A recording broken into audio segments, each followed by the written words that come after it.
চুরাইবাড়িতে আমাদের 24/7 একটা নাকা আছে, সেই নাকাতে সব গাড়ি আমরা চেক করি।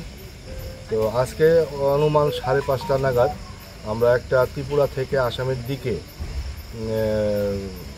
যাচ্ছিল একটা কন্টেনার গাড়ি আমরা ডিটেইন করি বলতে জ্যাম ছিল।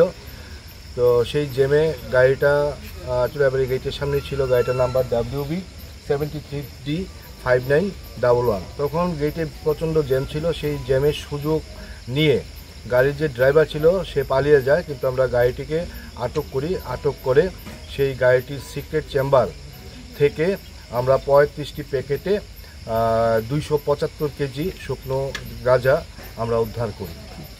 কালোবাজারি মূল্য কত? কালোবাজারি মূল্য অনুমানিক 50 লাখ হবে। আমরা তো ড্রাইভারটা পালিয়ে গেছে, তো এটা তদন্ত সাপেক্ষ। আমরা চেষ্টা করছি কোত্থেকে এসেছিল বা কোথায় যাবে।